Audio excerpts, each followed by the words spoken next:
श्री मोक्ष मार्ग प्रकाशक ग्रंथ से 7मा अधिकार पर આપણે સ્વાધ્યાય ચાલી રહ્યો છે. એમાં વ્યવહારવાસી મિથ્યા દૃષ્ટિનું સ્વરૂપ એના પેટાભેદમાં એના અંતર્ગત ધર્મ બુદ્ધિથી ધર્મધારક વ્યવહારવાસી એમાં મૂળ વાત એ હતી કે એવો કોઈ મિથ્યા દૃષ્ટિ જીવ છે કે જે ધર્મરૂપી જે આચરણ છે એ ધર્મ બુદ્ધિથી ધારણ કરે છે. એ લખ્યું ને ધર્મ બુદ્ધિ ધર્મધારક વ્યવહારવાસી. અને એના અંતર્ગત પણ જે વેદ કહ્યા હતા એમાં સમ્યક દર્શનનું અન્યથા સ્વરૂપ, એમાં ગુરુ ભક્તિનું અન્યથા રૂપ, ત્યાંથી ચર્ચા આપણે આજે પ્રારંભ કરવી છે. આ પ્રકરણ ક્યાંથી આવ્યું? ગુરુ ભક્તિનું અન્યથા રૂપ પ્રકરણ કેવી રીતે આવ્યું? કે જે સમ્યક દૃષ્ટિ જીવ છે, જે જ્ઞાની ધર્માત્મા છે, જેને આત્મદૃષ્ટિ છે, જેને ચૈતન્યની દૃષ્ટિ છે, એવો જીવ દેવશાસ્ત્ર ગુરુનું એનું શ્રદ્ધાન સાચું હોય છે, અથવા વિતરાગી દેવશાસ્ત્ર ગુરુ એ જ મારા દેવશાસ્ત્ર ગુરુ છે એવું શ્રદ્ધાન હોય છે. અર્થાત એમના માર્ગદર્શન હેઠળ વેદ વિજ્ઞાનના બલથી આત્મદૃષ્ટિ કરી હોવાના કારણે દેવશાસ્ત્ર ગુરુનો મહિમા ઘણો હોય છે. અને દેવશાસ્ત્ર ગુરુનો મહિમા હોવાના કારણે એને ભક્તિ રૂપે, પૂજાપાઠ રૂપે પ્રગટ પણ કરતો હોવાનો ઉપચાર અર્થાત તો એવા વ્યવહાર પરિણામ પણ એના જીવનમાં જોવા મળે છે. કેવી રીતે આ અહીંયા વ્યવહારાભાસ થયો એની થોડીક ચર્ચા કરું છું. ફરીથી સાંભળો કે જે સમ્યક દૃષ્ટિ જીવ હોય છે, જે સાધક જીવ હોય છે, જે માર્ગમાં હોય છે, જે પણ લેવલમાં હોય, ચોથી હોય, પાંચમી હોય, છઠ્ઠી હોય, સાતમી હોય, તો જે સાધક અવસ્થાના અંતર્ગત જે દેવશાસ્ત્ર ગુરુનું શ્રદ્ધાન એને હોય છે. કેમ હોય છે દેવશાસ્ત્ર ગુરુનું શ્રદ્ધાન? એટલે શું? કે એના માર્ગદર્શન હેઠળ વેદ વિજ્ઞાનના બલથી જેને આત્મદૃષ્ટિ કરીને મોક્ષ માર્ગમાં પ્રવેશ કર્યો છે, તો એવા દેવશાસ્ત્ર ગુરુ જે નિમિત્ત તરીકે છે, એમના પ્રત્યે પૂજાપાઠ, ભક્તિ આદિ એના જીવનમાં જોવા મળે છે. સ્વાભાવિક છે. મૂળ તો આત્મદર્શન કર્યું એ જ સમ્યક દર્શન છે. પણ આત્મદર્શન કરવા પાછળ કોનો આધાર લીધું? તો કે દેવશાસ્ત્ર ગુરુએ કહેલા તત્વનો, એ સંબંધી સ્વરૂપનો વિચાર કર્યો, અભ્યાસ કર્યો, આત્મદૃષ્ટિ કરી, દેહથી ભિન્ન ભગવાન આત્માની દૃષ્ટિ કરી. તો એમાં જે પરમાત્મા છે, દેવશાસ્ત્ર ગુરુ છે, એનું સાચું શ્રદ્ધાન થયું. કુદેવ કો ગુરુ કો શાસ્ત્રનું શ્રદ્ધાનનો ભાવ છે. સાચા દેવશાસ્ત્ર ગુરુનું શ્રદ્ધાન છે. અને શ્રદ્ધાન ત્યારે જ થયું કહેવાય કે એમને કહેલા માર્ગ પર ચાલી અને મોક્ષ માર્ગમાં પ્રવેશ કર્યો છે. તો એવા જીવોને દેવશાસ્ત્ર ગુરુની ભક્તિ, પૂજાપાઠ આદિ જે બાહ્ય આચરણ છે એના જીવનમાં વિશેષ જોવા મળે છે. અહીંયા કહે છે કે એના જીવનમાં જે બાહ્યમાં જે આચરણ જોવા મળે છે, તો કોઈ જીવ એ વ્યવહારને પકડી લે છે, એ પણ એના જેવું આચરણ કરે છે, પરમાર્થ તરફ દૃષ્ટિ નથી.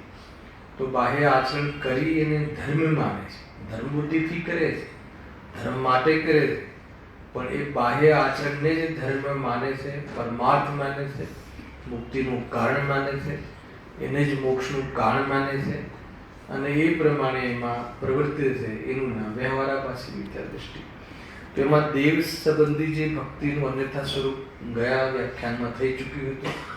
હવે ગુરુ ભક્તિનું અન્યથા સ્વરૂપ પેજ નંબર 227 પર છે, એની ચર્ચા કરીએ છીએ. મૂળ ટોપિક જે ચોથા પ્રકારનો જે ધર્મધારક, ધર્મ બુદ્ધિથી ધર્મધારક વ્યવહારાભાસી, એમાં એમની વાત ઉઠાવી છે કે સમ્યક દર્શનનું અન્યથા સ્વરૂપ. સમ્યક દર્શનનું અન્યથા સ્વરૂપ એટલે વ્યવહાર જે સમ્યક્ત્વ જે છે, વ્યવહાર સમ્યક્ત્વનો જે વિષય વસ્તુ છે એને પરમાર્થ માને છે મેઇન. હવે એમાં એ પરમાર્થ માનીને એમાં જે આચરણ કરે છે, તો એમાં આભાસ ક્યાં બેઠો છે?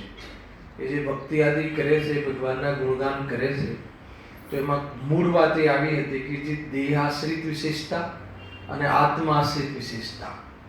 મૂળ ભૂલ કે આત્માશ્રિત વિશેષતા છે અને દેહાશ્રિત વિશેષતાઓ છે, એ બંનેને એક સમાન માને છે. એને દેહાશ્રિત જે વિશેષતાઓ હોય છે ભગવંતને, એનો પણ બહુ મહિમા હોય છે અને એનો જ મહિમા હોય છે. અને આત્મા આશ્રિત જે વિશેષ ગુણ હોય છે, આત્મા આશ્રિત જે ગુણ પ્રગટ થયા હોય છે, એનો વિચાર કરે છે, એનો વિકલ્પ કરે છે, એની જે જાણકારી છે, એનો મહિમા હોય છે. પણ એને કોઈ દિવસ મારું આવું સ્વરૂપ છે અને આ દેહ આશ્રિત વિશેષતાઓ છે, આત્માનું સ્વરૂપ નથી, એવી જાતિનું ભેદ જ્ઞાન એને વર્તું નથી. એ બહુ વિશેષ ચર્ચા કરી હતી. હવે ગુરુ ભક્તિનું અન્યથા સ્વરૂપમાં બી ફોર્મ્યુલા એ છે. ગુરુની ભક્તિ તો કરે છે, કોણ કરે છે? જ્ઞાની અજ્ઞાની બંને કરે છે. જ્ઞાની ગુરુની ભક્તિ કેમ કરે છે, અજ્ઞાની ગુરુની ભક્તિ કેમ કરે છે, એ બંનેનો ખ્યાલ હોવો જોઈએ. ગુરુની ભક્તિ તો બંને કરે છે, સાંભળ્યું. જ્ઞાની ગુરુની ભક્તિ એટલે કરે છે કે એમને જે માર્ગ બતાવ્યો એ માર્ગ પર એમને પ્રગટ કર્યો તો એનો મહિમા આપવો સ્વાભાવિક છે. આ ધ્યાન રાખજો. તો જ્યારે સ્વરૂપનો વિશેષ પુરુષાર્થ થઈ શકતો નથી, ત્યારે ગુરુના શરણમાં જઈ એમને કહેલી શ્રદ્ધાની વાતો ફરીથી યાદ કરે છે, એમના સ્વરૂપને ફરીથી સમજે છે અને શુદ્ધ ઉપયોગ કરવાનો પ્રયાસ કરે છે. આ મેઇન છે એમાં. હવે જે આ બાહ્ય આચરણ જોવે છે અજ્ઞાની જ્ઞાનીનું, તો એ પણ એવું જ આચરણ કરે છે, બાહ્ય આચરણ. અને બાહ્ય આચરણ કરે છે અને પોતાને એ જે એમ માને છે કે મને ધર્મ થઈ ગયો, મેં એક શરત પૂરી કરી. કેમ કે શાસ્ત્રમાં કહ્યું છે, શું કહ્યું છે? દેવશાસ્ત્ર ગુરુના શ્રદ્ધાનું નામ સમ્યક દર્શન છે.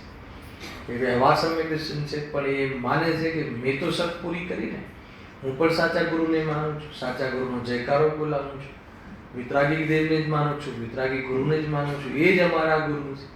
ક્યારે પણ અન્ય જે કુગુરુ છે એને હું ક્યારે નમસ્કાર કરતો નથી, કુગુરુ પ્રત્યે ક્યારે મારું લક્ષ્ય નથી, એટલે મને સમ્યક દર્શન થઈ ગયું એમ માને છે.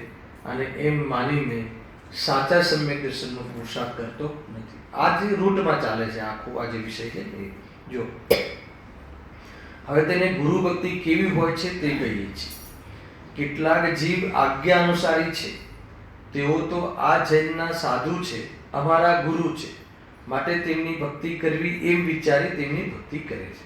જો આગળ બી પરીક્ષા રહિત જે આજ્ઞા અનુસારી એક મિથ્યા દ્રષ્ટિની ચર્ચા થઈ ગઈ. એ મિથ્યા દ્રષ્ટિ ને આ મિથ્યા દ્રષ્ટિમાં શું ફરક છે? વ્યવહારાભાસીનો એક પ્રકાર થયો ને, પરીક્ષા રહિત આજ્ઞા અનુસારી વ્યવહારાભાસી મિથ્યા દ્રષ્ટિ. અહીંયા બી તો આજ્ઞા અનુસારી કહે છે. પેલો જે આજ્ઞા અનુસારી છે એ ધર્મ બુદ્ધિથી નથી કરતો, બસ હું આ સંપ્રદાયમાં જન્મ્યો છું એટલે આ કરવું જોઈએ. એનો તો પોસિબિલિટી છે કે એ તો કુદે કુગુરુ પાસે પણ જતો રહે. આપણે ત્યાં કહ્યું છે એટલે આપણે આ કરવું જોઈએ, બાકી બીજું બધું પણ ચાલી શકે. ત્યાં તો એ વાત પણ પંડિતજી કહી હતી. અહીંયા કહે છે કે કુદે કુગુરુનો તો સવાલ જ નથી, અને આજ્ઞા અનુસાર જ કરવું જોઈએ એનો પણ નિષેધ નથી, પરંતુ એ આજ્ઞા અનુસાર જે ધર્મ બુદ્ધિથી કરે છે અને જે કહ્યું છે એ કરે પણ છે, એ પ્રમાણે એનું સ્વરૂપ વિચારે પણ છે. પણ એ વિચારોને કે ભગવંતોના એ પ્રમાણે એના ગુણોનો પાઠને એ સંબંધી એવી ભક્તિને એ શું માની લે છે? ધર્મ માની લે છે, વિતરાગતા માની લે છે. કશાયની મનતાને, વિકલ્પોને, શ્રદ્ધાજનિત વિકલ્પોને એ સમ્યક શ્રદ્ધાન માની લે છે. આ બહુ મોટી ભૂલ છે. આગળ બી આ વાત આવવાની છે. 7 તત્વોની શ્રદ્ધા, 7 તત્વ સંબંધી જે વિકલ્પાત્મક શ્રદ્ધાન છે, વિકલ્પમાં 7 તત્વ સંબંધી આપણું જે શ્રદ્ધાન છે, એ સંબંધી આપણને ઇન્ફોર્મેશન છે, એ સંબંધી આપણને આ વાત સાચી છે એવું શ્રદ્ધાન છે. એ શ્રદ્ધાનું નામ સમ્યક દર્શન નથી, એ વિકલ્પાત્મક શ્રદ્ધાન છે. એ વાસ્તવમાં કશાયની મનતા છે, એ વાસ્તવમાં ઉઘાડરૂપ જ્ઞાનના માધ્યમથી, શાસ્ત્ર જ્ઞાનના માધ્યમથી થવાવાળા વિચારો છે, પરંતુ એ કોઈ ન સમ્યક જ્ઞાન છે કે ન કોઈ સમ્યક શ્રદ્ધાન છે.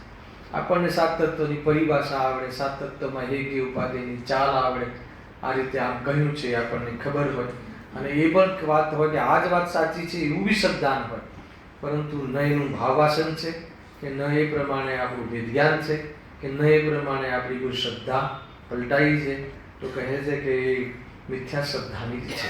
એ રીતે આખી ચર્ચા આખી ડેવલપ થવાની. જુઓ, કેટલાક જીવ આજ્ઞાનુસારી છે, તેઓ તો આ જૈનના સાધુ છે, દિગંબર જે સાધુ છે એ જ સાચા સાધુ છે, એ જ અમારા ગુરુ છે એમ કહ્યું ને. માટે તેમની ભક્તિ કરવી, એમ વિચારી તેમની ભક્તિ કરે છે. એમ વિચારીને ભક્તિ કરે છે. એમના સ્વરૂપને સમજવા કે એમના સ્વરૂપને સમજીને આપણું સ્વરૂપ સમજવા એવું કોઈ પ્રકારનું એનું પ્રયોજન હોતું નથી. પરમાર્થ તરફ લક્ષ્ય નથી.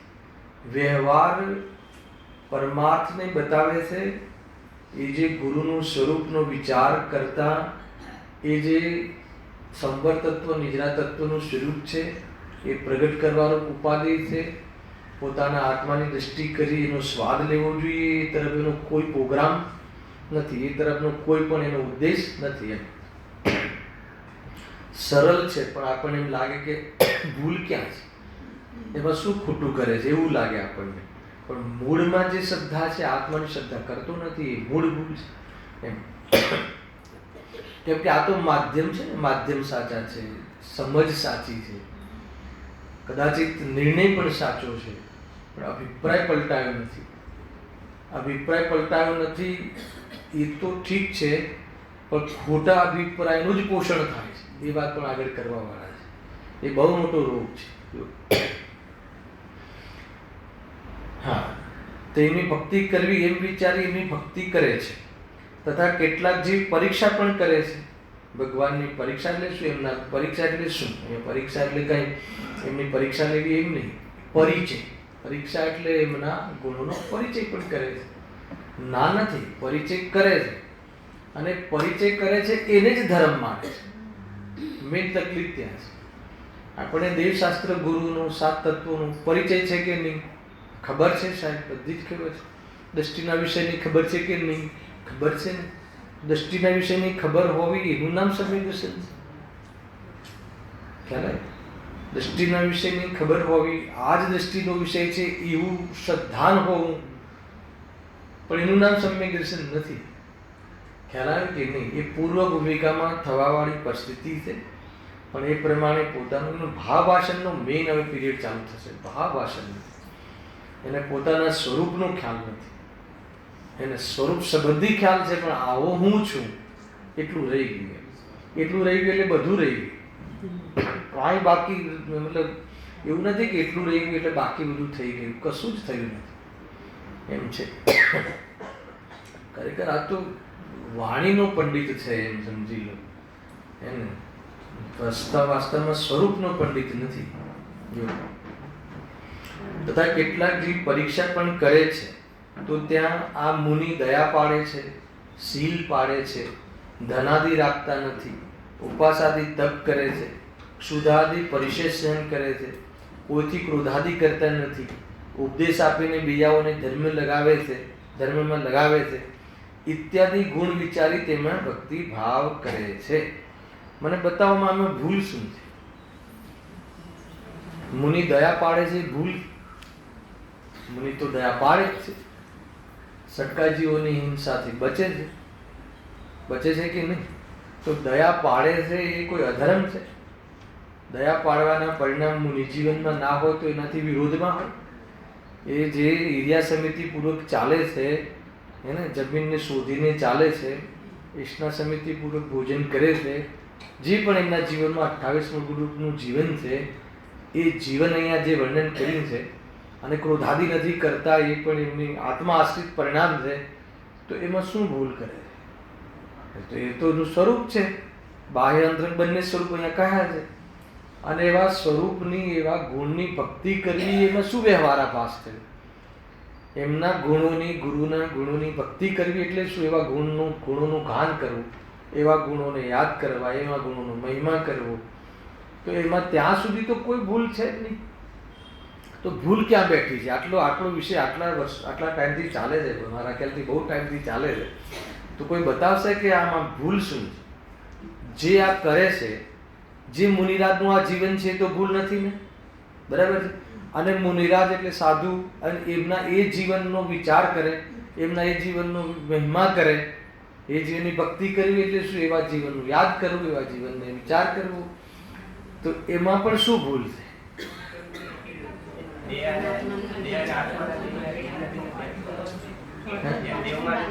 ભૂલ તો એ તો આવું કાર્ય તો જ્ઞાની પણ કરે છે. પહેલા તો આ જે કરે છે શું છે કહો? પહેલા આ જે કરે છે શું છે? વિકલ્પ છે. અને આ જે કરે છે કશાયની મનતા છે. ભક્તિ કશાયની મનતા છે. ભક્તિ વાસ્તવમાં વિતરાગતા નથી. ભક્તિનો ભાવ જે છે એ કશાયની મનતા છે. પણ કશાયની મનતાને શું માની લે છે? વિતરાગ.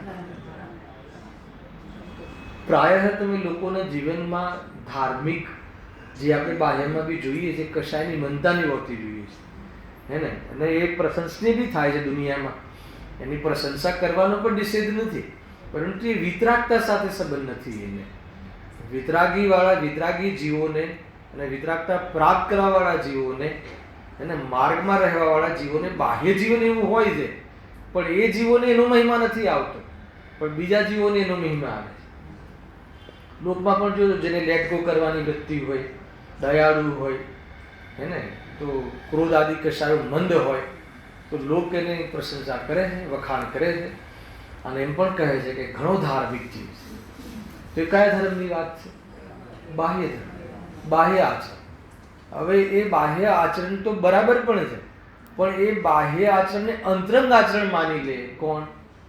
કે જેને આચરણ છે એવું માની લે, તો એનો એ જો વ્યવહારને પરમાર્થ માને ને, અરે એવા આચરણના અંતર્ગત વિતરાગતા પ્રગટ કરવાનો પુરુષાર્થ કરવાનો હતો.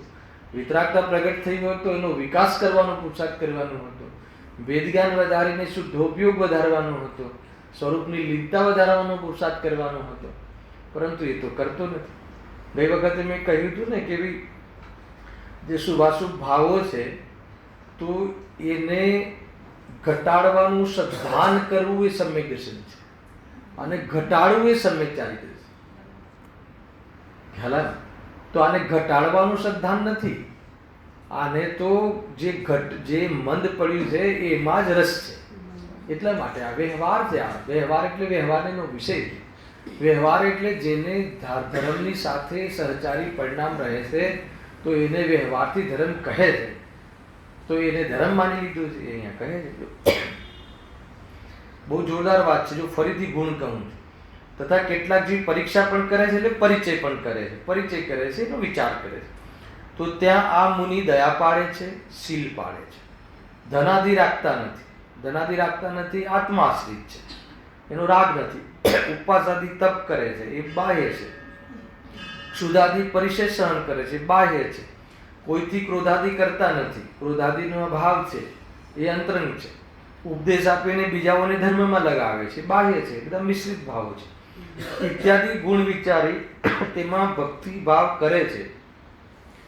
પણ એવા ગુણો તો પરમહંસ આદિ, સાંભળજો, અન્ય મતાદીઓમાં તથા જૈની મિથ્યા દ્રષ્ટિઓમાં પણ હોય છે. એમાં જે બાહ્ય આશ્રિત જે ભાવો છે એ તો અન્યમતી જે પરમહંસ આદિ જે અન્ય સંપ્રદાય છે એમાં પણ બાહ્ય આચરણ બહુ જ વિશુદ્ધ હોય છે. અને આપણે ત્યાં પણ જે દ્રવ્યલિંગી સંત છે એને તો આવું આચરણ હોય, બરાબર છે. તો માટે એમાં અતિવ્યાપ્તિપણું છે. અતિવ્યાપ્તિપણું એટલે શું? આ ગુણ તો છે પણ લક્ષણ નથી, હે ને? આ ગુણ તો છે પણ લક્ષણ નથી. કેમ કે આવા ગુણ તો અન્યમાં પણ જોવા મળે છે. તો જો એને લક્ષણ બનાવી દઈએ, એને સાધુનું લક્ષણ બનાવી દઈએ, એને સાધનાનું લક્ષણ બનાવી દઈએ, તો આ જે અન્યમતીમાં પણ જે છે, જેને વિતરાગતા નથી, આત્માની દ્રષ્ટિ નથી, એવા જીવોને પણ જે આ બાહ્યમાં જે આ ગુણ હોય છે એ શું થઈ જશે? લક્ષણ થઈ જશે, જ્ઞાની કહેવાશે. ખ્યાલ ગુણ છે પણ લક્ષણ નથી. ખ્યાલ બાહ્યમાં ગુણ એટલે બાહ્યમાં આવું જીવન હોય છે, એને ગુણ કહે છે. જેમ કે અરૂપી આત્માનો ગુણ તો છે પણ લક્ષણ નથી. તમારો ગુરુ આના ક્લાસમાં આવતો છે, ખ્યાલ ગુણ છે કે નહીં? આત્મા અરૂપી છે કે રૂપી છે? તો કે અરૂપી છે. પણ જો એને લક્ષણ માનીએ તો શું દશા થાય? અતિવ્યાપ્તિનો દોષ આવે. કેમ કે અરૂપી ગુણ તો ધર્મ, અધર્મ, આકાશ અને કાળ, બાકીના 4 દ્રવ્યો પૂતગલ સિવાયના બાકીના બધા જ દ્રવ્યો અરૂપી છે. તો અરૂપી તો ગુણ તો છે પણ જો એને લક્ષણ માનીએ જીવનું તો ધર્મ દ્રવ્ય, અધર્મ દ્રવ્ય પણ જીવ ઠરે. એવી રીતે અહીંયા જે 28 ગુણ દયા પાડવા આદિનું જે સ્વરૂપ છે, અગર જો એ બાહ્ય ગુણ જ્ઞાનીને હોય છે, મુનિરાજને હોય છે, પણ જો એને લક્ષણ માનીએ, મુનિરાજનું સ્વરૂપ માનીએ, તો કે આવું સ્વરૂપ તો દ્રવ્યલિંગી મુનિને પણ હોય છે, આવું સ્વરૂપ તો અન્યમતીના જીવોને પણ બાહ્યમાં ક્યારેક કોઈ આચરણ જોવા મળે છે, તો એ પણ સાધુ નામ ઠરશે. તો એ દોષ આવી જાય છે. જો એ વડે સાચી પરીક્ષા થાય નહીં. વળી તે જે ગુણોનો વિચાર કરે છે તેમાં કેટલાક જીવાશ્રિત છે તથા કેટલાક પૂતગલ આશ્રિત છે. આ મૂળ વાત એમને ફોર્મ્યુલામાં લીધી છે. તેની વિશેષતા નહીં જાણવાથી અસમાન જાતીય મુનિ પર્યાયમાં એકત્વ બુદ્ધિથી તે મિથ્યા દ્રષ્ટિ જ રહે છે. ખ્યાલ આવે? જો આમાં કેવું છે કે શરીર આશ્રિત ગુણો પણ ઘણા હોય છે. એને મુનિરાજના મૂળ એક તો નિર્ગ્રંથ હોય છે, બરાબર? જે આપણા સાધુ છે, આપણા ગુરુ છે, એ નિયમથી નિર્ગ્રંથ હોય છે. આહાર દિવસમાં લે તો એકવાર લે. આ બધા મૂળભૂત છે, જે કોમન ફેક્ટર છે, જે સામાન્ય આમ પબ્લિકને પણ ખબર હોય છે. ઊભા આહાર લે છે, એકવાર જ આહાર લે છે, એને હાથમાં હસ્તકબીલમાં આહાર લે છે. આ બધું છે નિર્ગ્રંથ હોય છે, કેસલો જ કરે છે. જે આવી મેઇન બાબતો છે એ તો બધાને ખબર હોય છે અને હોય જ છે. મુનિ હોય એને હોય જ હોય. ખ્યાલ આવ્યો કે નહીં? પણ કોઈ અંદરમાં મુનિપણું ના હોય એને પણ આવું હોઈ શકે છે. વાત એ છે. મેઇન મુનિપણું શું છે? રત્નત્રય, એકાગ્રતા, આત્મદર્શન પૂર્વકની 3 ચોકડી કશાયના ભાવની વિતરાગતા. આ તો અંદરનું મૂળ મુનિપણું તો આ છે. પણ આ મુનિપણું હોય તો બાહ્યમાં આવો વેશ હોય ને હોય, પણ અંદરમાં આવી વિતરાગતા ના હોય એવા જીવોને પણ કોઈ કશાયની મંતરમાં બાહ્યમાં આવું જીવન સંભવે છે.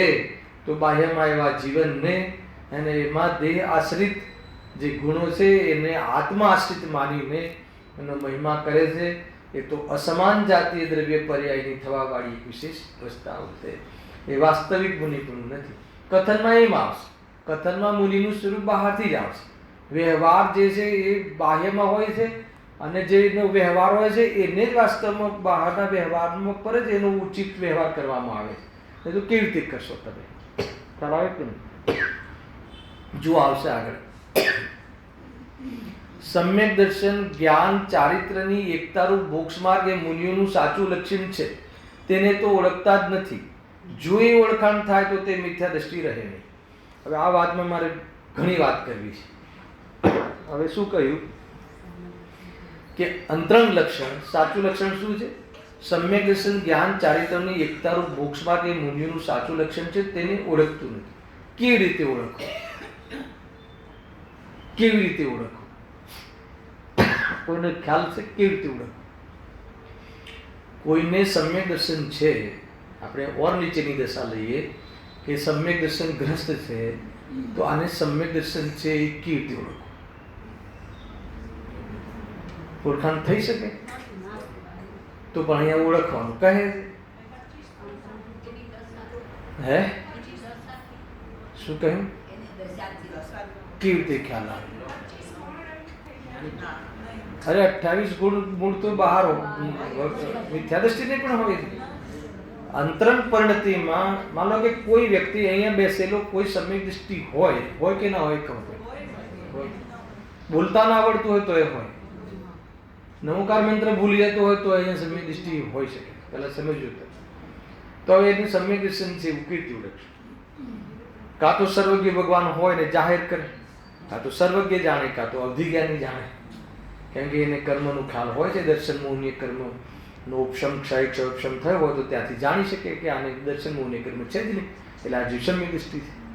બરાબર છે? તો પછી કઈ રીતે જાણ ઓળખવાનું વાત કહી છે. એટલે જો આ સૈદ્ધાંતિક કથન છે, પહેલા સમજજો કે કોઈ વ્યક્તિ મુનિ છે કે નહીં. અહીંયા કોઈ વ્યક્તિની પરીક્ષા, આ એક્સ વ્યક્તિ મુનિ છે, આ વાય વ્યક્તિ મુનિ છે, એ રીતે પરીક્ષા નથી કરવાની. તમે ધ્યાન રાખજો. પરીક્ષા તો એના સ્વરૂપની કરવાની હોય છે. તો જે પણ કોઈ મુનિ હોય તો મુનિનું સ્વરૂપ સમ્યક દર્શન જ્ઞાન ચારિત્ર્યપૂર્વકની, એકતાપૂર્વકની, વિતરાગતા, એ જ મુનિનું સાચું સ્વરૂપ છે. એ શ્રદ્ધાનો વિષય છે. અને એવા જીવને બાહ્યમાં 28 ગુણનું જીવન હોય છે જે દેખી શકાય છે, જે એમનો વ્યવહાર છે. અને નમસ્કાર કરવો એ પણ વ્યવહાર છે. પહેલા જો નમસ્કારનો વ્યવહાર એના વ્યવહારને જોઈને થાય છે, નિશ્ચયને જોઈને નહીં. તો બહુ નવાઈ લાગશે. કેવી રીતે કરશો? કોઈ મુનિરાજ જંગલમાં બેઠા છે, જંગલમાં, એટલે બાકી બધી વાત તો ઉડી ગઈ. કોઈ કહે કે ભાઈ ચલો અહીંયા કોઈ રૂમમાં, કોઈ ફ્લેટમાં બેઠા હોય તો આપણે એમ થાય કે ફ્લેટમાં મુનિરાજ રહે નહીં. પણ હું તો તમને પહેલા જ લીટી શું કહી કે કોઈ જવન જંગલમાં મુનિરાજ હે ને એકદમ શાંત અવસ્થામાં બેઠા છે. બરાબર છે? હવે એમનું આપણે ઓળખવા છે. કેવી રીતે ઓળખશું? ખ્યાલ આવે? હવે વસ્તિકામાં પણ કોઈ એવું નથી કે કોઈ ઘરમાં વસે છે, એવું નથી. ભોજનમાં, આહારમાં આવ્યા હોય તો પણ આપણે કોઈ પરીક્ષા કરીએ તો એ પણ નથી. બાહ્યની પરીક્ષા બી કરવાનો પ્રસંગ નથી ત્યાં. અને અંતરંગ પરીક્ષા તો થઈ શકતી જ નથી. અંતરંગ પરીક્ષા તો છદ્મસ કરી શકતો જ નથી. હલાવે કે નહીં? તો કેવી રીતે કરશો? હવે તો અહીંયા આ લખ્યું ને કેવી એને મુનિઓનું સાચું લક્ષણ તો રત્નત્રય છે, એની એકતા છે. તો એને તો આ ઓળખતો નથી. તેને ઓળખવું એટલે માનતો નથી. અંતરંગમાં વિતરાગતા હોય એ સાચું મુનિપણું છે. એ તો એને ખબર જ નથી. એમ કે હે ને સમ્યક દર્શન અથવા તો મિથ્યાત્વના ભાવપૂર્વક, 3 મિથ્યાત્વ અને 3 ચોકડી કષાયના ભાવપૂર્વક વ્યક્ત વિતરાગતા એ જ મુનિનું સાચું સ્વરૂપ છે. એ તરફ તો એનું લક્ષ્ય જ નથી. વિતરાગતા ધર્મ છે એની ખબર જ નથી, ઓળખતું નથી. એનો અર્થ એવું તો એની માન્યતામાં છે જ નહીં. એની માન્યતામાં તો એ જ છે કે આ બહારમાં પાલન કરે છે. કારણ કે શાસ્ત્રમાં લખ્યું છે કે મુનિ 28 ગુણનું પાલન કરે છે. મુનિરાજ નિર્ગ્રંથ હોય છે. મુનિરાજ આ રીતે આહાર લે છે. મુનિરાજ આ રીતે કરે છે. મુનિરાજ આ રીતે ચાલે છે. તો એ બધું એને જોઈ લીધું તો કે એ પ્રમાણે તો એને જ માત્ર માની લે છે મુનિપણું. પણ અંતરંગમાં આ રીતનું વિતરાગતા હોય ન એનો મહિમા છે, ન એને પ્રગટ કરવાનો એનો પોતાનો પ્રયાસ છે. અને બાહ્યમાં આ રીતની ઓળખાણને જ વાસ્તવમાં ઓળખાણ છે. એ એની ભૂલ થઈ ગઈ. હવે આપણે તમે કહો આપણે કેવી રીતે ઓળખાણ કરવી? તો ખરેખર જે અંતરંગમાં પરિણતિ છે શ્રદ્ધાનો વિષય છે. ધ્યાન રાખજો. અને જે શ્રદ્ધામાં તો એમ જ હોય કે ભાઈ વિતરાગતા છે એ જ સાચું મુનિપણું છે. અને આવા જીવને બાહ્યમાં આવું વર્તન હોય છે તો એ વર્તન જોઈને અંતરંગ પરિણામની શ્રદ્ધા કરવી અને બહારના પરિણામો જોઈને નમસ્કારનો ઉચિત વ્યવહાર કરવો. ઉચિત વ્યવહાર કેમ કહ્યો? ઉચિત વ્યવહારનો અર્થ ખબર છે? ઉચિત વ્યવહાર એ છે કે નગ્ન દિગંબર 28 ગુણધારી હોય એને નમસ્તુ કરવાનો ઉપચાર છે. એમને નમસ્કાર કરવાનો, સાષ્ટાંગ નમસ્કાર કરવાનો ઉપચાર છે. એના નીચેના જીવોને નમસ્કાર કરવાનો આ ઉપચારનો શાસ્ત્રમાં નિષેધ છે. અષ્ટાંગ નમસ્કાર કરવાનો નિષેધ છે. એના નીચે જે ક્ષુલ્લક, એલ્લક અને આરિકા જેને શ્રાવક કહેવાય છે, જે પંચપરમિષ્ટિમાં નથી આવતા.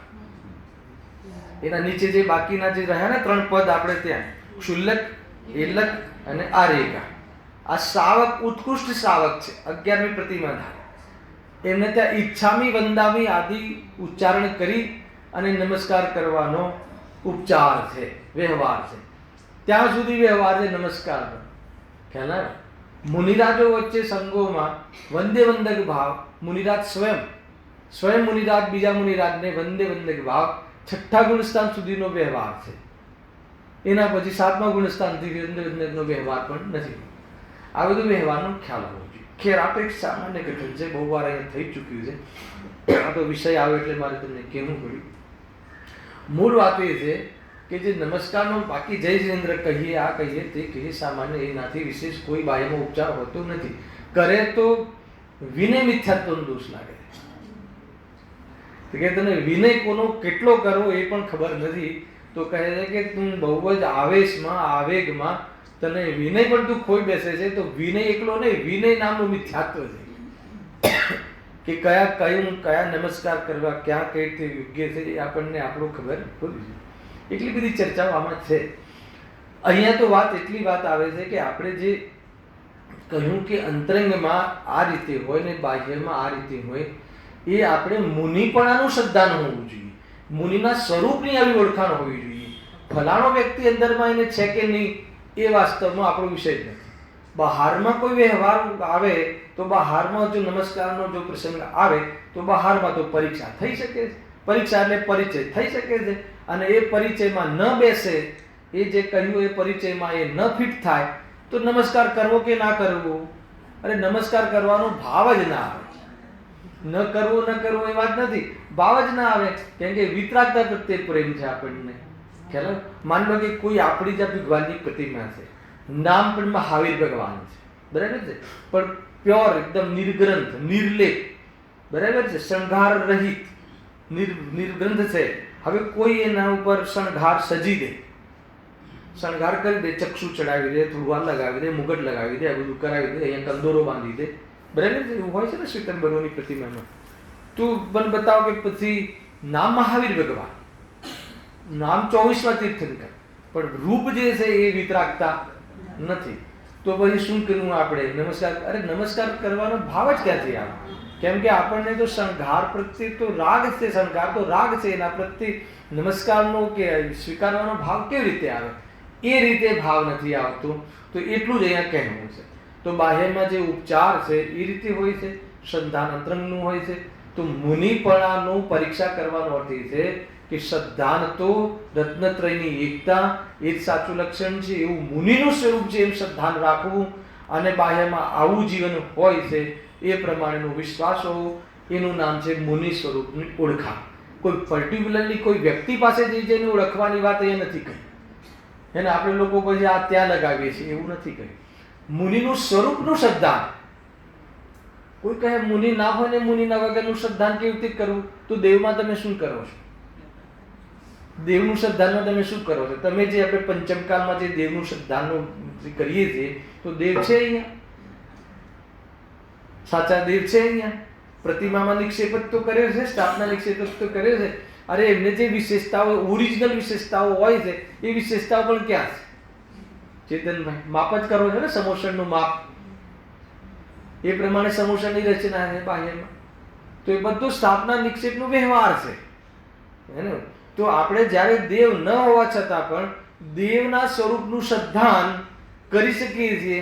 તો કોઈ બાહ્યમાં મુનિ આપણને ભેટો ન થાય તો મુનિનું શ્રદ્ધાન ન થાય એવું ક્યાં લખ્યું છે? ભેટો ન પણ થાય આખા જીવનમાં સાચા મુનિનો, તો ન થાય તો ન થાય, એનાથી સમ્યક દર્શન અટકતું નથી. પણ મુનિના સ્વરૂપનું શ્રદ્ધાન યથાર્થ હોવું જોઈએ. મુનિના સ્વરૂપનું, મુનિપણાનું, કોઈ મુનિનું કે કોઈ મુનિનું શ્રદ્ધાનું નામ સમ્યક દર્શન એવું લખ્યું નથી. તમને આ વાત બહુ સામાન્ય લાગતી હશે, પણ બહુ મોટી વાત છે. આને લઈને તો કેટલા ઝઘડા સમાપ્ત થઈ જાય. હલાવે કે નહીં? કદાચ તમારે એવા પ્રસંગો જ નહીં આવતા હોય ને. અમારે તો આ પ્રસંગો બહુ આવી જાય છે. હલાવે કે મુનિને માનતા નથી. આપણા મુનિ કેટલા બધા વિચરે છે પણ માનતા નથી. કોણ કહે છે મુનિ નથી માનતા? અમે મુનિને જ માનીએ છીએ, મુનિ જ ધર્મ છે, ધર્મ એક જ છે, બે ધર્મ છે નહીં, બરાબર કે નહીં? તો માનવું એટલે શું? માનવું એટલે આ સ્વરૂપનું શ્રદ્ધાન, હે ને, રત્નત્રયની એકતા પૂર્વક જે સ્વરૂપમાં અંદરમાં વિતરાગતા હોય છે, આનંદમાં રહે છે, છઠ્ઠા સાતમા ગુણ સ્થાનમાં ઝૂલે છે, એ જ અમારા સાધુ છે, એ જ સાધુનું સ્વરૂપ છે, એ જ સંબંધ નિજરાન તત્વ છે, એ જ મોક્ષ માર્ગ છે, એ જ મોક્ષનું સાક્ષાત કારણ છે, એવું અમને પાકું શ્રદ્ધાન છે. અને એવા જીવોનું બાહ્યમાં 28 ગુણરૂપ શરીર આશ્રિત વિશેષતાઓ હોય છે, પણ એનો મહિમા ના એમને હોય છે કે ના એનો મહિમા અમને હોય છે, પણ એનો સ્વીકાર છે કે બાહ્યમાં જ્યારે પણ કોઈ અંતરંગની વિતરાગતા આ રીતની હોય તો સહજ નિર્ભાર રૂપે બાહ્યમાં એનું આ પ્રમાણેનું જીવન હોય છે. આવું શ્રદ્ધાનું નામ ગુરુના સ્વરૂપની ઓળખાણ, ખ્યાલ આવે કે નહીં? અને આવું સ્વરૂપ કોઈનામાં જોવા મળી જાય તો આનંદ થઈ જાય, તો નમસ્કાર બાહ્યમાં ઉપચાર રૂપે નમસ્કાર થઈ જાય તો થઈ જાય, અને એવો માનવ અવસર ન આવે તો પણ આપણું સમ્યક દર્શન રોકાતું નથી. કારણ કે દેવશાસ્ત્ર ગુરુના શ્રદ્ધાનું નામ સમ્યક દર્શન છે.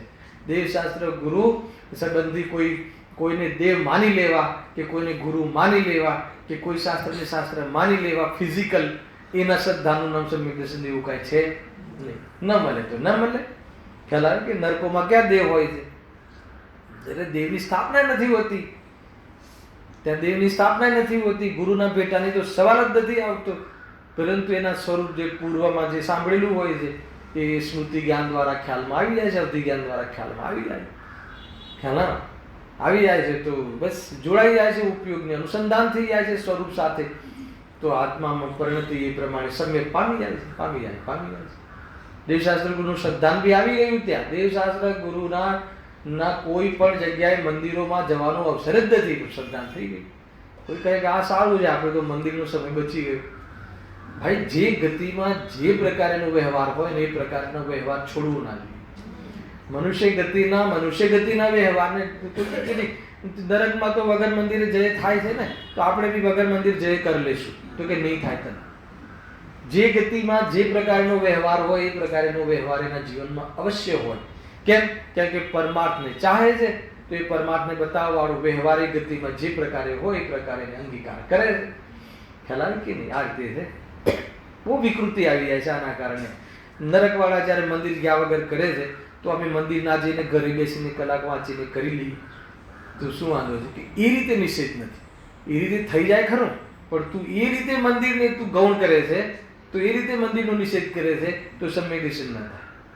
જવાનો અવસર નથી, જઈ શકવાનો બાયામાં પ્રસંગ નથી, તો સમ્યક દર્શન અટકી જશે એમ નથી. દરેક વસ્તુ જો ત્યાંની ત્યાં છે, શું માને છે, શું અભિપ્રાય છે, ત્યાંથી વાત ખુલે છે.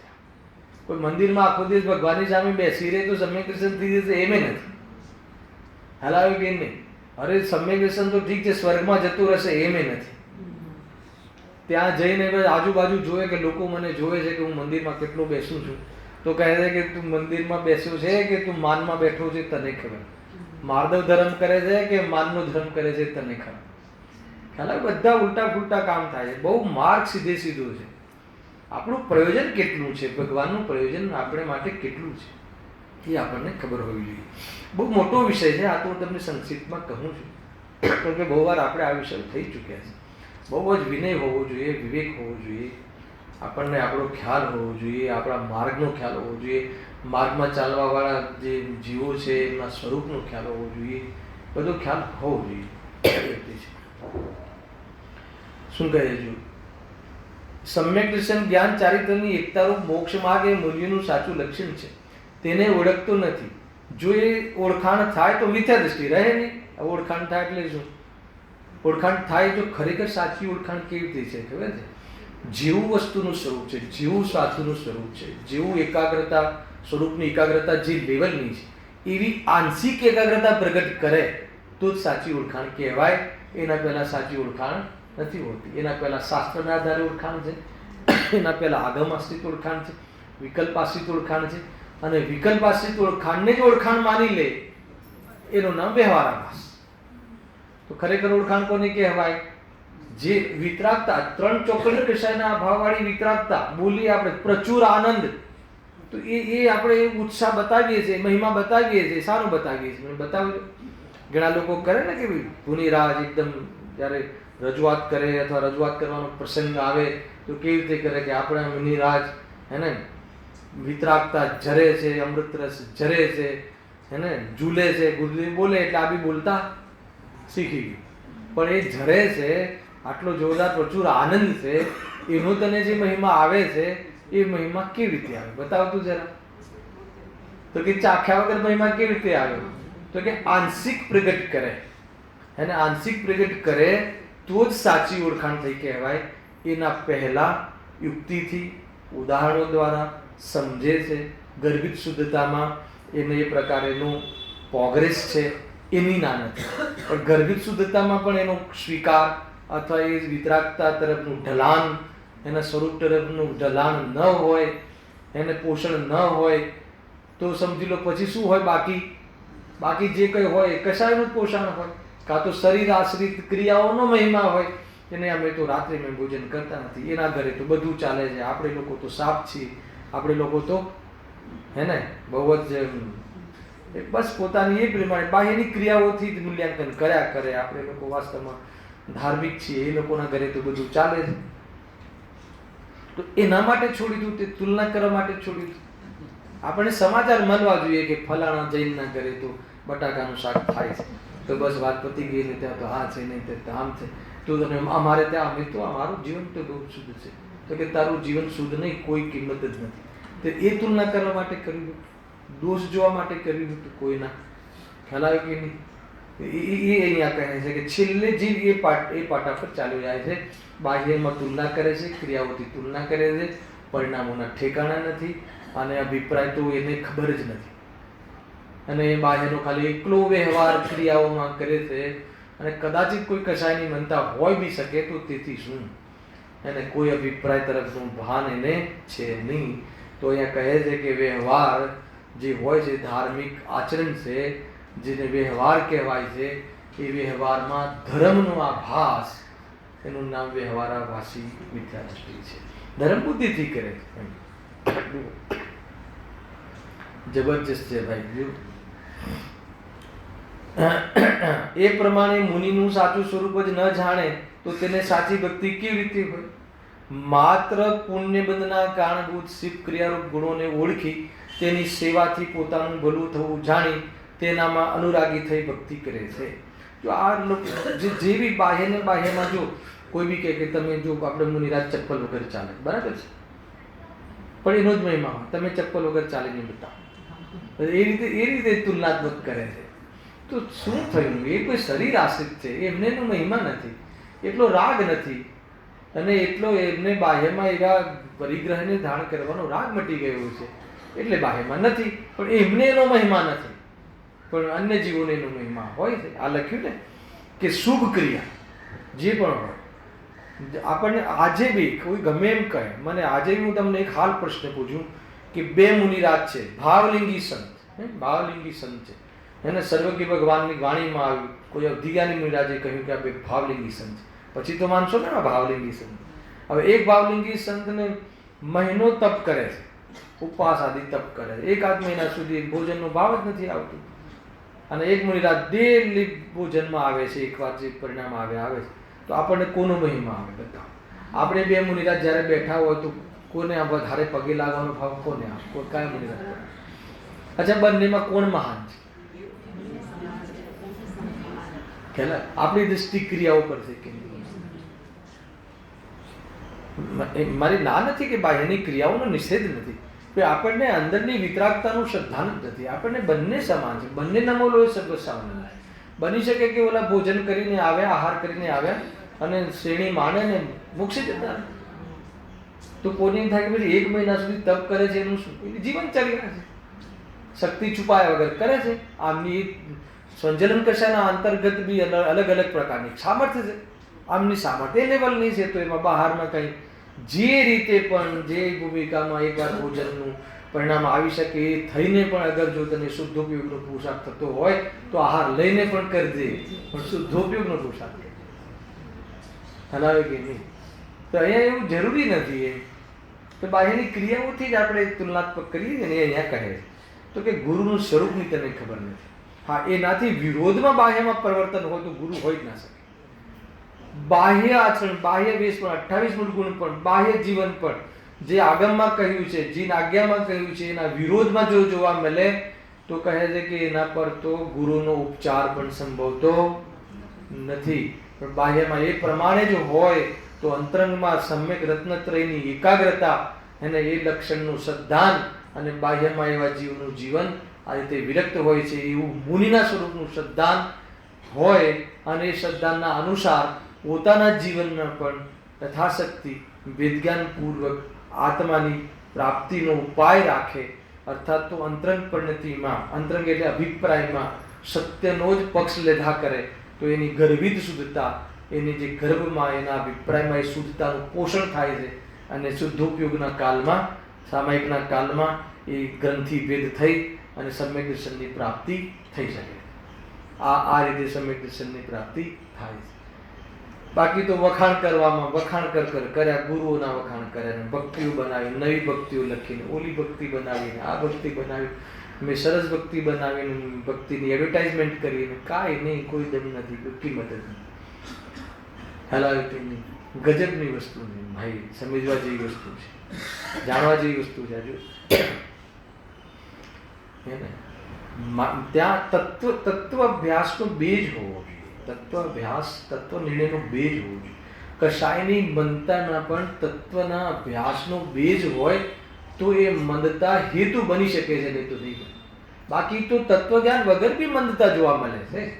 તત્વજ્ઞાન વાળા જ મંદતા હોય છે. બધા તત્વ અભ્યાસ કરતા હોય એ જ સ્વર્ગમાં જાય છે, એ અજૈન પણ જાય છે. તો અજૈન જે સ્વર્ગમાં જાય છે તો વગર વિશુદ્ધ પરિણામે જતા હશે. વિશુદ્ધિ વગર તો સ્વર્ગમાં જવું સંભવ જ નથી. આત્માનો એને રુચિ બી નથી. આત્માની રુચિ વગરના જીવો પણ દેવગતિમાં જાય છે, વિશુદ્ધિથી જાય છે, કોઈ કશાયની મનતાથી જાય છે, પણ એ મોક્ષ માર્ગમાં હેતુ નથી બનતી. અને તત્વબેજના આધાર ઉપર જે કશાય મંદ પડે છે, તત્વના વિચાર તરફનું લક્ષ્ય રાખે છે, એનું પોષણ થાય છે, તો એની કિંમત છે. ઘણી બધી બાબતો છે. અમારા હમણાં એક પ્રસંગ થયો ને પરમ દિવસે, એક 40 વર્ષની બેન ડિલિવરીમાં ઓફ થઈ ગઈ, ખબર હશે અમુક લોકોને. હે ને, ડૉક્ટર હતી પોતે, બાળક પણ ગયું ને એ પણ ગઈ, જે પણ ત્યાં થઈ હશે પ્રોસેસ. તો સ્મશાને જઈએ ને તો લોકો આને યાદ જરૂર કરે કે ભાઈ શું કરે, તો એનું આયુષ્ય જેટલું હતું એમાં ડૉક્ટરની ભૂલ ક્યાં હોય છે. તો પ્રેરક નિમિત્ત કદાચ એની કોઈ ભૂલ નસ બસ કપાઈ ગઈ હશે, કોઈ થયું હશે, પણ એ તો આયુષ્ય સમાપ્ત થયું એ ખાતામાં જાય છે. એમ સમજીને આપણે કશાયથી દૂર રહેવું એટલો વિચાર તો આવે છે. પણ મેં ત્યાં આપણા લોકો મળી જાય ને, આપણે બધા તત્વાભ્યાસવાળા, તો મેં કહ્યું કે જૈન શાસ્ત્રનો મહિમા ત્યાંથી નથી. ગુરુદેવસિંહ શરૂઆત કરવાનું ત્યાંથી કહે છે કે 40 વર્ષ જ એના હતા, એ તો આપણને લાગે છે. અહીંયા તો કહે છે કે જીવ મરતો જ નથી, ત્યાંથી શરૂઆત કરવાની. જીવ અનાદિ અનંત છે, મરે તે બીજો. સમજો તમે, શરૂઆત ત્યાંથી કરવાની છે. આપણે કંઈ બિચારું 40 વર્ષનું જ આયુષ્ય તું શું કરે, જીવ બિચારો હોય જ ના શકે. બિચારો હોય જીવ હોય જ ના શકે. સ્વરૂપ જ અધ્યાત્મનો રંગ જુદો છે. બિચારો તું કોને કહે છે? જે 40 વર્ષનો માને એ બિચારો છે. બાકી જીવ તો બિચારો ક્યાંથી હોઈ શકે? જીવ તો અનાદિ અનંત છે. એ 40 વર્ષ આ કપડામાં રહેવું તું, એને આ શરીરમાં રહેવાનું આવ્યું તું, યોગ હતો, અહીંયા આવ્યો તો મર્યો એવું કેવી રીતે માની લીધું? શરૂઆત ત્યાંથી થાય. ક્રાંતિ આવી ગઈ, ગુરુદેવસિંહના નિમિત્તે આ ક્રાંતિ આવી ગઈ કે સ્મશાનમાં પણ એટલા દુઃખના, હે ને, ગ્રસ્ત જીવનમાં દુઃખના શોકના પ્રસંગમાં પણ જીવ આ વાત સાંભળે છે, ખુશી સાંભળે છે, અને સાંભળી અને પોતાના પરિણામોને શાંત કરે. ક્રાંતિ નથી તો શું છે? તો કોઈ કહે તમે કહો કે કોણ મરી શકે? અરે એ તો જેનું મરે એને ખબર પડે ને, એમ કહે આપણે. હવે એ વાત નથી. ખ્યાલ ભાઈ, બહુ વસ્તુ સમજવા જેવી છે. કાંઈ દમ નથી, હે ને. અને આખિરકાર માની લો કે આ વાત નહીં માને તો તું શું કરીશ? ખરેખર મજબૂરીથી બી માનીને જીવન કાઢે છે ને, એ ના કરતા ખુમારીથી એને તત્વના નિર્ણયથી તું, હે ને, સ્વરૂપ સમજીને અગર જો જીવન કાઢે છે તો જન્મ મરણનો અંત આવી છે. શું સમજવા જેવી છે. આજે ત્યાં છે, આજે ચર્ચાઓ થશે વળી પાછી. શું કહેવાય છે, પ્રાર્થના સભા જેવું છે. વાત સમજવા જેવી છે. હે ને, દુઃખી તો થાય છે રાગી, પણ દુઃખ દૂર કરવાનો ભાવ આ તત્વજ્ઞાન છે, સ્વરૂપનું સદ્દાન. જો તમને એમ લાગે કે એમાં શું, એ તો આપણે એવું બધું વિચારી શકીએ એવું નથી. એ વિચારવાથી જે ગર્ભિત શુદ્ધતા છે ને, અંદરમાં ગર્ભિત સુતા એટલે શું? અભિપ્રાયમાં આપણો પક્ષ બની રહ્યો છે ને. ગર્ભિત એટલા માટે કે પ્રગટ નથી થયો અને પક્ષ બની રહ્યો છે, એ જ સત્ય લાગે છે આપણને, અને એ તરફનો પ્રમોદ વ્યક્ત થાય છે. તો એ કામ થાય છે અંદરમાં, ધીરે ધીરે કામ થઈ રહ્યું. એની આ વાત કરી. પણ જેને એનો ઉદ્દેશ જ ના હોય તો બસ આપણે તો બાહ્યમાં આચરણ કરી લીધું તો કહે છે કે એનો કોઈ દમ નથી. અહીંયા એટલી વાત અહીંયા આવી જો. માત્ર પુણ્યબંધના કારણભૂત શુભક્રિયા ગુણોને ઓળખી તેની સેવાથી પોતાનું ભલું જાણી તેનામાં અનુરાગી થઈ ભક્તિ કરે છે. એ પ્રમાણે તેની ગુરુ ભક્તિનું સ્વરૂપ કહ્યું. ગુરુ ભક્તિ તો જ્ઞાની પણ કરે છે, અને આ પણ જ્ઞાનીને જોઈને કરે છે. પણ જ્ઞાની ક્યાંથી જોઈને કરે છે આને ખબર નથી. જ્ઞાની ગુરુની ભક્તિ ક્યાંથી જોઈને કરે છે? તો કે અંતરંગ પરિણતિથી જોઈને અને પોતાના અંતરંગ સાથે મિલાવીને કરે છે. ત્યારે આને અંતરંગ તો પરમાર્થ તો ખબર જ નથી. જ્ઞાની પણ કરે છે, શાસ્ત્રમાં પણ કહ્યું છે, ગુરુની આજ્ઞા છે અને શાસ્ત્રોની આજ્ઞા છે કે ગુરુનું આવું સ્વરૂપ છે. તો એવા સ્વરૂપનો વિચાર કરે છે. બાહ્યમાં કોઈને એટલા થોડા બે ચાર ગુણ જોવા મળી જાય તો એનો મહિમા કરે છે, દેહ આશ્રિત એનો મહિમા છે. ન એને અંતરંગની ખબર છે કે ન પોતાના અંતરંગ જવાની એની તૈયારી છે. તો આ બધું વ્યવહાર આ ભાસમાં જતું રહે છે. ખ્યાલમાં આવે કે નહીં? ભલે એનો વ્યવહાર સાચો હોય, એ જે માનતો હોય સાચું હોય, પરંતુ અભિપ્રાયમાં એની ખોટ છે. તો કહે છે કે ભલે વ્યવહાર તરીકે વ્યવહાર માને છે સાચો હોય, પણ પરમાર્થનું લક્ષ્ય ના હોય તો બધો આભાસ છે, મિથ્યાત્વ છે. અજ્ઞાનીની ગુરુ ભક્તિ મિથ્યાત્વ છે, વ્યવહાર નહીં. લોકોને એમ લાગે કે શું કહો હે ને. અજ્ઞાનીની ગુરુ ભક્તિ, અજ્ઞાની ગુરુની ભક્તિ કરે એ વ્યવહાર નથી, એ મિથ્યાત્વ છે. એ અહીંયા કહ્યું. આગળ કેવા વાળા છે ફરતી કે છે બતાવે ગુરુ ભક્તિ છે કે મિથ્યાત્વ. માની લો કે ઋષભ ઈમાનદારીથી કહેવાનું, ઈમાનદારીથી જવાબ આપવા. બરાબર? માની લો કે આપણે અહીંયા ભક્તિનો પ્રોગ્રામ રાખીએ છીએ, ઢોલ બોલ લાવીએ છીએ, વગાડીએ છીએ, ચામડાનું ઢોલ કાઢી નાખ્યું, હવે પેલું લઈ આવે, બહુ સારી વાત છે, થેન્ક યુ, બધું જ કર્યું, બધું બરાબર છે, બરાબર છે, અને સારી ભક્તિ તાલ મિલાવીને બધું કરીએ છીએ. તો એ ગુરુ ભક્તિ કરીએ, તે ભક્તિ કરીએ, જે પ્રસંગ હોય પ્રમાણે આપણે ભક્તિ કરીએ. તો એ ભક્તિ કરી અને ભક્તિમાં ગાવાનો મહિમા, એ ભક્તિના શબ્દોનો મહિમા, અરે એ ભક્તિમાં વાસ્તવમાં એ વ્યક્તિનો મહિમા સમજી લો. સ્વરૂપની ખબર કર્યા વગર એનો મહિમા આવ્યો તો એ ગુરુ ભક્તિ છે કે મિથ્યાત્વ છે? બહુ ભારે પડે. આપણી ગુરુ ભક્તિને મિથ્યાત્વ ન કહેવડાવવું હોય તો જવાબદારી આપણી.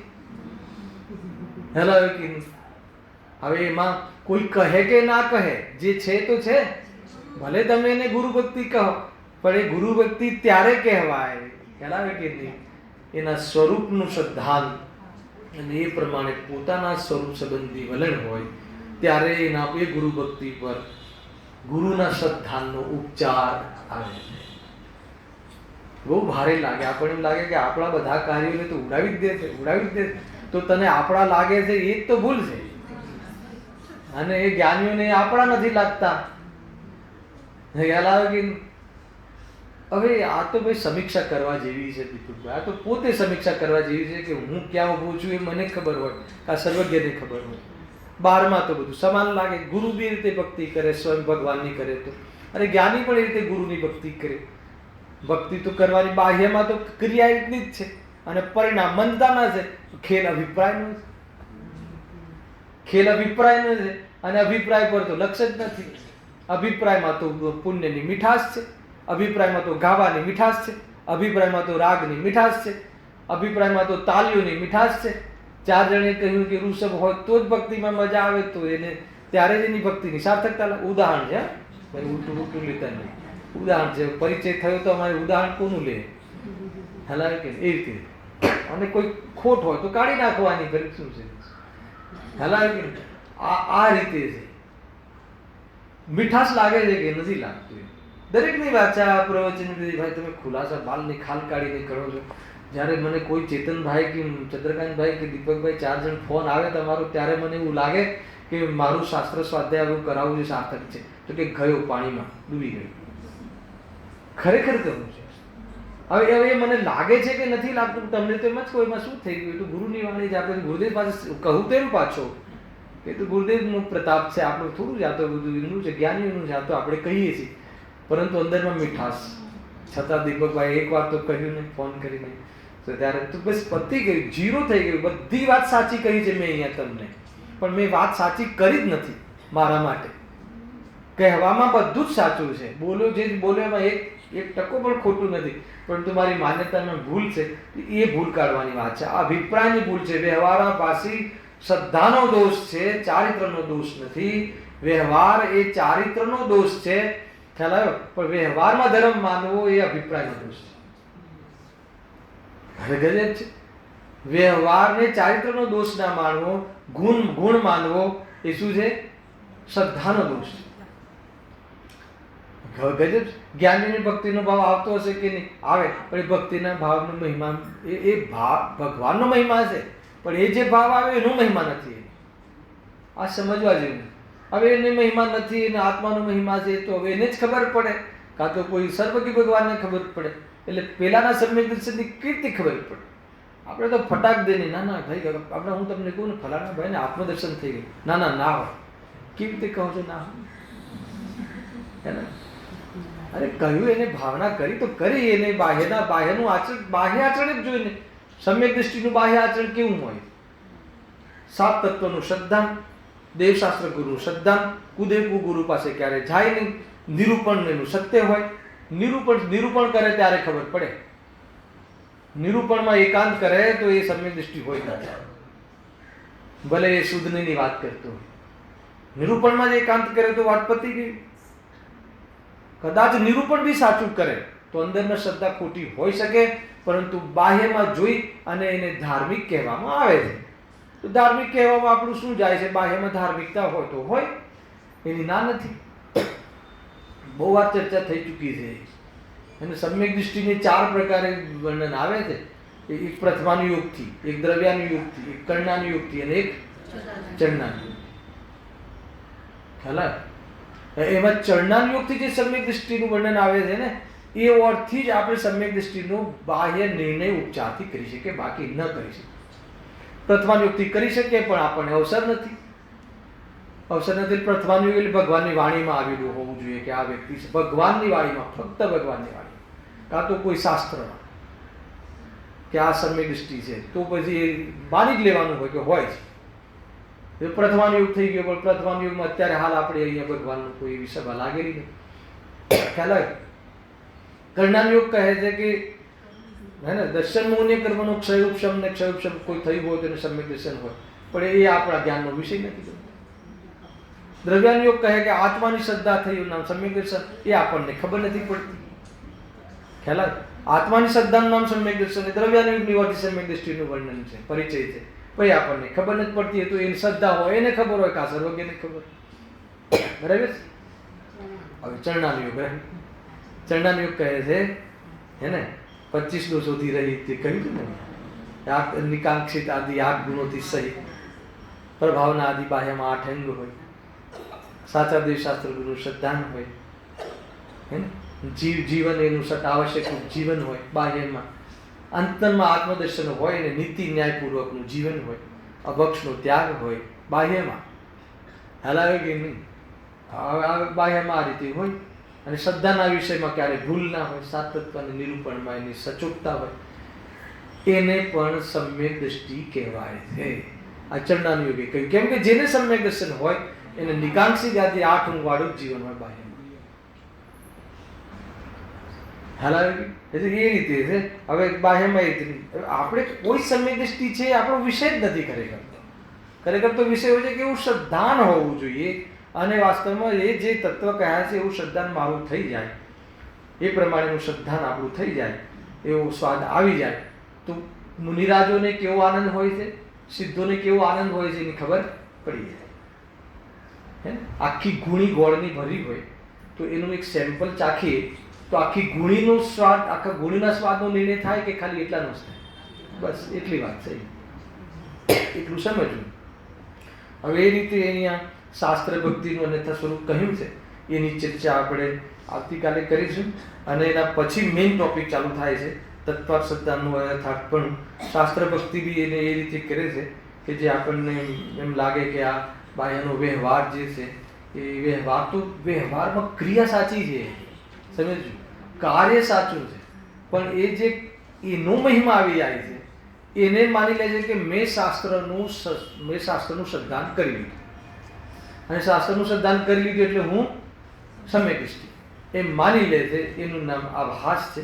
એની ચર્ચા આપણે કાલે કરીશું.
प्रसन्नति भगवती मात सनातन